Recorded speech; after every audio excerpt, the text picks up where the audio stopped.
Welcome to Insights in Sound, where we talk to the people behind the scenes, behind the technology, and behind the music. People you may not know, but you should.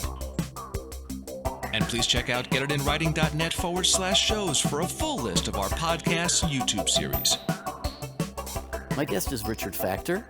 He is one of the co-founders of Eventide Corporation. Is that Incorporated. Eventide Incorporated. However, at the time, it was Eventide Clockworks, if we're going to do history. Right, I remember that, yeah.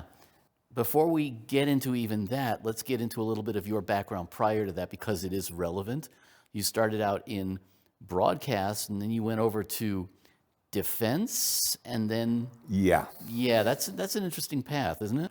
well, it wouldn't have been very interesting at the time because many of your listeners probably think of the Vietnam War as history, but for me it was potentially very, very real. I didn't want to make it actually very, very real. So, when they say, well, we're going to send you over there to get killed, or you could get a job of working in a defense plant, that's what I picked. Yeah, good thought there. Yeah. That's true. The draft was a real thing back in the 70s. Sure was. So the diversion to defense, but obviously at heart you were always an audio guy. Absolutely. Even before broadcasting, I got my ham radio license. Ooh. When I was 12, and ham radio was still a thing, Mm-hmm. Not as much of a thing as it was then, but it still exists. And I built all sorts of audio gear. I had a switching system in my New York City apartment. Of course you did. And the FCC examination office could have walked it, but, short bus ride away. And, look at all these wonderful licenses I can get. They didn't charge. So I studied for them. I ended up getting my ham license, getting a ship radio telegraph license, and a first-class radio telephone license. Of course, that one's de rigueur. Yeah. Yes. And of course now none of that really matters, but back then you needed it to run a radio station. And so when I applied for a job at WABC, they figured, he's young, he's not going to want a lot of money. He seems to know something about radio, and he's got a license. And there I was. Yeah, that works. Yeah. So take me through the transition from that to where the entrepreneurial streak kicked in. Age 26. Radio, defense plant. Age 26, no longer subject to the draft. Meanwhile, my buddy Steve Katz, of which there were 30 or 40 in the recording business, but this particular Steve Katz was the one who worked on Star Wars and Close Encounters and was the chief engineer of a studio called Sound Exchange in New York, said, I've got this tiny control room, I've got an Ampex MM1000, I don't have room for a tape op, which you needed then. Can you build me something that will find a spot on the tape? An autolocator, basically. An autolocator. Mm-hmm. It didn't have a name then. Well, of course not. Just a thing that will find a spot on the tape. Well, answer, yeah. I got ICs, I got breadboards. Sure I can. Just curious now. Yeah. Were you confident that you could do this, or was this hubris? I'm gonna make sure I could do it. I'm not big on hubris. Okay. So you really knew that you could do this going in. I knew I could do it when he handed me the mechanical assembly that goes in the tape path, which they were using in videotape recorders. I said, well, all this is a couple of electrical signals. Relays, yeah. Mm-hmm. And so I said, I'll do it. And I did. And Stephen, bless his spleen, sold it to Ampex. It was a wonderful thing. They came in, they looked at it, you've got one of these. Everybody else with an MM1000 is going to want it too. Can you make us some? He said, sure. I said, sure. The next thing you know, people are paying us to manufacture electronic equipment. And suddenly you're in business, huh? And we were sort of in business. We hadn't incorporated at that point. We didn't really have a name, but we had a business. You were more or less a garage industry at that point. Yeah. In effect, except in New York City, if it were a garage industry, we could have sold the garage and retired. But Sell But- it to Yellow Cab, right? Exactly. But yeah, okay. So in New York City, you would have been basically a basement industry. Literally. Yes. Literally. We had the basement, flooded on occasion, interesting stories, interesting basement stories in New York, but yes. Yeah, basements in New York. We don't have to get into that. Leave it to your imagination, folks. Um, so take me through from there to the birth of Eventide per se. Well, Steve and I were making these things, and of course, I was a big audio fan. I think may have even been a member of the Audio Engineering Society at the time. I had visited Bob Moog in Trumansburg in my college days. I built a synthesizer at home. And I said, well, you're in a studio here. There's all sorts of stuff we could do. He said, well, let's do it. And for an AES convention, we mocked up things that he thought might be products. Some of them were just empty chassis with a couple of blinking lights. One of them was the prototype of the phaser. I think Tony found it at work some time ago. And it actually did something. And it seemed to garner quite a bit of interest at the show. So we said, let's make a product out of this. Now, there weren't really phasers per se. I mean, in terms of outboard gear Yeah. in that particular time frame, you Equalizers. had equalizers Yeah. and pretty much that's it, right? Equalizers and limiters. Some of the ones, like the 1176, I think, there's a whole bunch of them are making a comeback along with our stuff. Right, Yeah. exactly. But yeah, it was pretty much dynamics processors and passive equalizers, subtractive equalizers. Pultec equalizer. Yeah, exactly. And so the idea of, I guess what I'm trying to say here is when you guys came out with stuff, it was really from left field. I think so, yeah. Was it intimidating trying to figure out how the hell are we going to market this? Or was there an immediate like, wow, I got to have this kind of reaction? It was, if it were intimidating, it would have been to Steve. Because I was down in the basement leaning over light tables, Okay. designing the stuff, I'll make it, you sell testing it. it. Yeah. This is in the very, very early years. He did that. He left us after the first year or so, and perforce I had to talk to people. So All of a sudden, an engineer has to develop social skills, folks. yeah, I'm still working on it. Not quite sure how far I've gotten. You've come a little bit. A little bit, You've come yeah. a little ways, yes. Yeah. So tell me about the initial reaction when this stuff came out.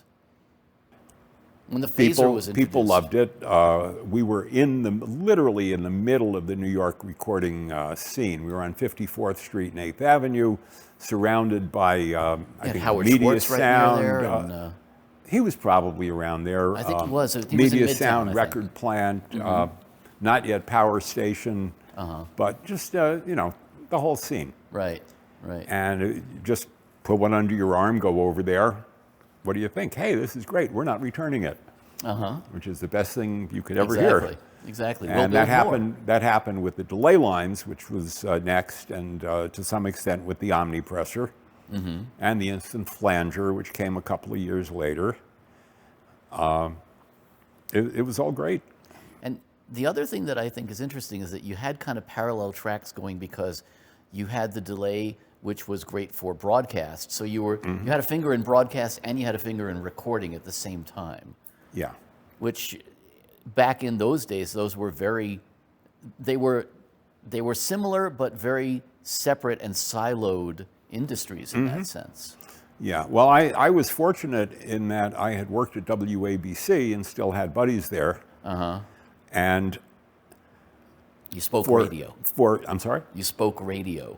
Yeah. Yeah. Well, remember, I was a ham. I spoke radio before anyone.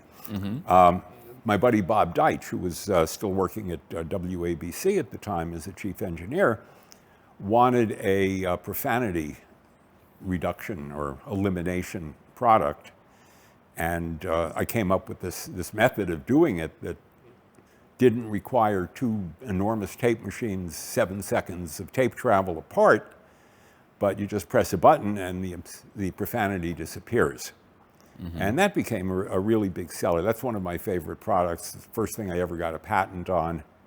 And In fact, what was the name? It was the profanity reducer or something? What was? I'm trying to remember well, the we name. just called it the broadcast delay line, the BD 955. And as I wrote in a flashback about that, which is on our website, the BD you'd think stands for broadcast delay. But remember the name, Bob Deitch. But there's something on the Eventide website that I noticed. Was it the obscenity remover or something like that? It was some kind of whimsical name. I don't, well, maybe dump and go we used as a slogan. But All sorts of I don't connotations there. think it had that whimsical a name because it really is a utilitarian product. And I still have fun with it because I may be the only person on earth who can demo it, because when you're talking, your voice gets progressively delayed, and there's a sort of phenomenon. If your voice comes back a half hour later, it doesn't bother you, and if you hear it in real time, it doesn't bother you. But if there's a time delay, suddenly you become befuddled. Right. But I somehow learned to demo that product at conventions, and I guess I'm it. No point doing that anymore. Now, of course, the big, I wouldn't say the first thing to put you on the map, but the thing that really made Eventide a household name, at least in recording studio world, was the harmonizer. Absolutely. Was that an accident, or were you really trying to make a harmonizer? How did that come about? Let us bring my partner Tony Aniello into this. Okay. I was the delay line guy, and we built the 1745M, which was a delay line with memory, and I found a way to put a pitch module into it. It was very expensive. The delay line was expensive. The pitch module was expensive, but it really had a lot of uses. Tony designed the H910, and Which was the very first that was harmonizer the first product. harmonizer, Marca Registrata, and it was much less expensive, had some refinements, had a lot of effects type features, random delay, doubling, whatever. It was much easier to use it, and it just took off. And that was totally his product. It really, I mean, I started working in the studios in the second half of the 80s, and it was ubiquitous everywhere. And I think that really, the name Eventide became synonymous with the harmonizer. Yeah. And that wasn't an accident. We had interesting lawsuits involved because people thought, hey, let's call this a harmonizer. But we had a trademark. Another interesting story, we sued somebody who was doing that, and the judge said, no, it's their trademark. You can't call it a harmonizer. Do you know who the judge was? Sotomayor. Really? She was a local judge at the time. So All we have a right. trademark ruling from a future Supreme Court justice. Boy, talk about We didn't destined know for that at the greatness, time. huh? Of course, yeah. Would have dressed better. Well, I think it's really interesting, though, the way all of this developed. You guys were always a little bit ahead of the curve, which is one thing that I really am fascinated about, because there were a lot of companies that came about in that, that era of recording, late 80s, let's say, well, from 70s through the digital revolution, quote unquote, the home studio revolution of the late 80s, 90s. It was the Wild West. It was the Wild West. Yeah. We were past the idea where people were, past the era, rather, where people were building their own consoles, but it was still pretty much the Wild West. Everything was tape-based. Everything was kind of string it all together and make sure that your studio has a huge tech department, because things are going to break and things are going to constantly need. In that environment, you guys being the visionaries that you were, I think it fit in really well. What's interesting, though, is that a lot of companies got to a certain point and then that's what they did. You guys kept on going and you kept on staying a step ahead of the curve. That's unusual. And especially considering that even to this day, the company remains ahead of the curve. Is that, I mean, it's sort of a, I guess, a founding edict of all of yours, isn't it? It seems to be company culture. Well, I would love to take credit for culture, take credit for pretty much what you said, but kind of an accident, really. We got very, very lucky in any number of respects. If I had to give myself credit for anything, it would not be my design expertise or visionary anything. It's that I like making stuff and like making money. Well, back in the middle of the 70s, I had this little Hewlett-Packard computer, and Tony was working on a digital reverb. But using the computer to do stuff digitally, because obviously you can program it more easily than EEPROMs at the time, he needed more memory. And this HP computer was really expensive and had very little memory. And so he said, "You need to get more memory." I said, "Well, look at these boards. There's nothing to them." We were using memory in the delay lines. We were using memory in the harmonizer. I said, "Why don't I just build more memory boards?" And it turns out that the Hewlett-Packard price umbrella was so great that we could build memory boards and sell them for half of HP's price and make a killing. So, like with any company, your products do really well, then maybe you have a spot where they're not doing so well before you come out with something new. But we have always, in addition to what you said, had some other product or some other product line that filled in the gaps, paid for everyone's lunch, paid for my chocolate. And so if I were going to take credit for anything, that would be it. And it really, again, it's like find a niche and fill it, right? Yeah, that's exactly right. It's, we made products in aircraft, moving map display for general aviation. Yeah, that's another weird one that just came out of nowhere. I was reading about that. It was fascinating. Yeah. Happened kind of simply, really. We were originally in New York City and moved to New Jersey because we needed more space, got a serious plant, a lot of square footage. And so I moved to New Jersey, and every day I drove into work, I drove past the little airport. I said, I've always wanted to learn to fly. And so I just stopped by and got my pilot's license.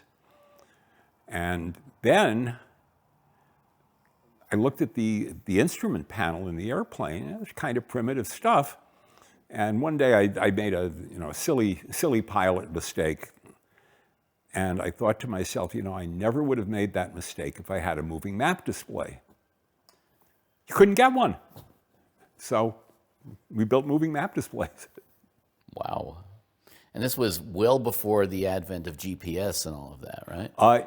Actually, it was during the transition. It started out with Loran, and just as we got FAA approved and started selling the things, people started taking out their Lorans and putting in GPSs. Wow. This would have been in the late 80s. Uh-huh. Interesting. So as the technology evolves, you guys are evolving with it. We get into the digital age. And at what point did you guys decide that software was here to stay? Well, I sort of like to joke about what I used to do versus writing software. Because we had these HP computers, and I developed a bit of a facility with writing things in BASIC and what have you, and I called it programming computers. that's not what they do anymore. Now you write software. And I found it immediately befuddling. I can sit there and say if then, or do something in a loop a few times, but I am just so out of my depth in writing software with all the interactions and the user interfaces and all that. So I never made that decision. I still program computers, believe it or not. But it was pretty obvious, with the workstations and Windows. Right. I think Windows may have been one of the clues that there's something going on in the software age. And it was an evolution. We had false starts with plugins, but finally got that going with a swell team of people who know how to write software. Mm-hmm. And they're really audio experts as well. It's great. Uh-huh. So where do you see, being the visionary that you refuse to take claim for being, where do you see things going in the future? Want to speculate? I'm not eager to, but being a science fiction fan, I can at least pronounce things like brain implants. And when I hike, we're here in beautiful Sedona. I put my earbuds in, my Bluetooth earbuds that do all sorts of stuff that used to require a room full of gear.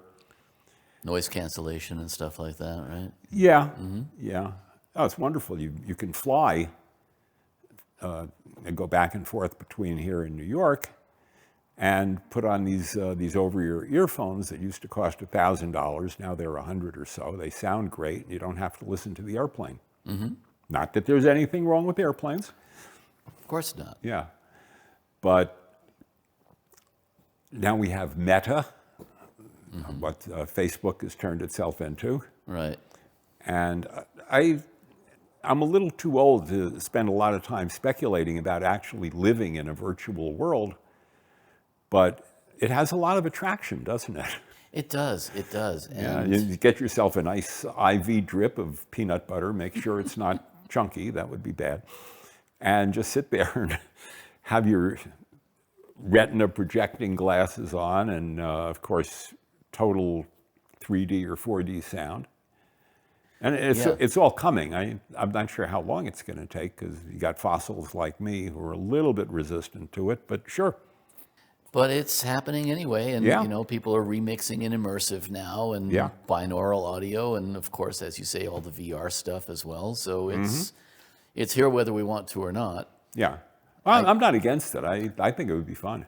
I think it's interesting how it's impacting especially the audio sector, because the VR stuff, the headsets and everything, have been around for a while now, and you can say what you want about how big the market is for it right now. Well, the reason the market is terrible is they're big, they're unwieldy, they're expensive, they're clumsy.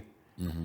I was at the CES a couple months ago, and one company has a very simple device that they say will prevent you from getting dizzy. Yes. Getting nauseous. My wife suffers from that. Mm-hmm. She put on a pair of whatever they were. Somebody gave me something to try. She tried it, and she couldn't take them on or leave them on for more than 15 seconds. Mm-hmm. Doesn't bother me, but there are a lot of people who hate that. Yeah. And until they refine that to the extent that people can use it, they're not going to. It's not going to be that big, but it's an obvious technical problem that can be solved. You can project on the retina. I've seen that again at CES. And there's absolutely no reason why these things have to be enormous and clumsy and eventually not even expensive. Well, it's the same thing with immersive audio. You have not a lot of people willing to invest in 5 or 7 multiple speakers. Or 22. But now we're getting to the point where you can do binaural on a set of headphones. Mm-hmm. And my opinion has always been the first company that figures out a way to do real binaural on a pair of speakers, they're going to have it sewn up, because that's what everybody wants. Yeah. They want the experience, but not the complication of it. Yeah. So again, same thing. It's all evolving in that direction, I And guess. it's all computation. Yeah, yeah, Can be done. it's true. So are you still active in terms of the stuff you're doing with Eventide, or are you, or in technology? What's your... For that, I like to use the Tom Lehrer line. I love giving free advice to people who are happier than I am. But I'm active to an extent. Tony and I talk all the time. I come up with good or terrible ideas. Occasionally someone pays attention. And I go back and forth all the time, and I keep busy. I'm sure you do. Yeah. I can't imagine you sitting still, not with the pedigree you have already. Just doesn't thank seem you. like you'd be, seems like you'd get bored too quickly, wouldn't you? I'd give anything to be bored. There's just so much to do, and so little time. It's very sad, but no, I don't get bored. Okay, last question for you. If you were a young person coming up in our world, in our industry, at this particular juncture in history, what advice would you give yourself?